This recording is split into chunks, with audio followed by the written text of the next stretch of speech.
পটুয়াখালীর গলাচিপা পৌরসভা প্রথম শ্রেণীর হলেও এক দশক পেরিয়ে গেলেও নাগরিক সেবার মান নিয়ে রয়েছে ব্যাপক অভিযোগ।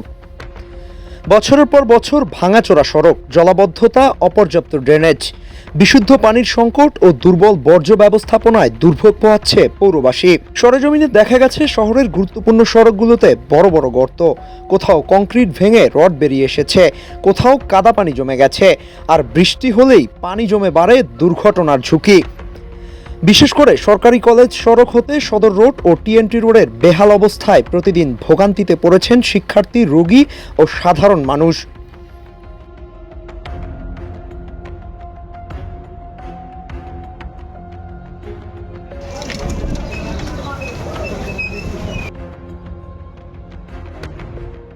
আপনি টোটাল পৌরসভাটা একটু ঘুরবেন। টোটাল পৌরসভার যত ভাঙ্গা রাস্তা আছে, আমি একজন প্রফেশনাল ড্রাইভার, এই রাস্তায় আমরা যে কি যন্ত্রণা নিয়ে এই রাস্তায় গাড়ি ড্রাইভ করি। গলাচিপাইতে আমাদের রাস্তাঘাট সবকিছু ভাঙ্গা, গাড়ি চলে না। দেখা গেছে অনেক সময় প্যাসেঞ্জারও গাড়ি জন্য পড়ে যায়। গলাচিপা পৌরসভার ভিতরে রোডটা খুব খারাপ ভাই। এই থেকে হাঁসবাজার পর্যন্ত বুঝা এটা আমরা একটা ইউনিয়নের রাস্তা ভাই, আর থেকে আরো চমৎকার। ইউনিয়নের বসবাস করলে ভালো হইতো। পৌরসভা হিসেবে আমরা খুব লজ্জিত ভাই। গলাচিপার রাস্তা অনেক খারাপ। আমরা যে সময় স্কুলে আসি সেই সময় আমাদের গায়ে কাদার পানি ছেটে, সেজন্য আমরা স্কুলে যেতে পারি না।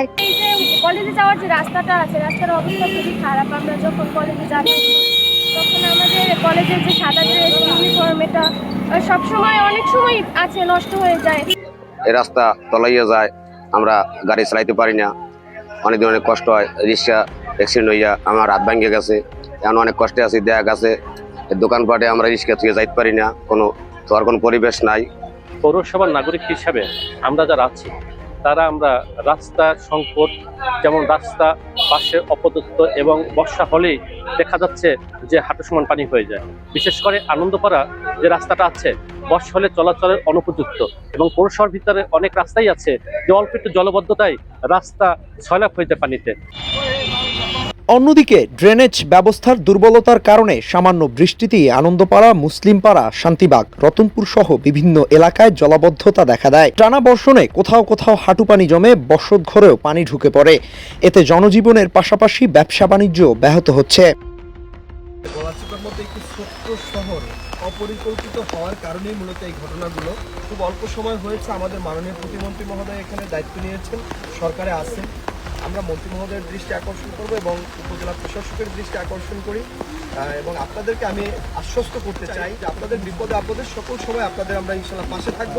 স্থানীয়দের অভিযোগ, পৌর কর ও বাজেট বাড়লেও নাগরিক সেবার মান বাড়েনি।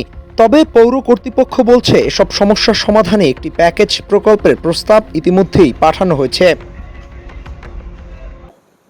অলরেডি আমরা 75 লক্ষ টাকার একটা প্রকল্প নিয়েছি, সেটা গ্রুপ লিস্ট করা হয়েছে, যাচাই বাছাই চলতেছে।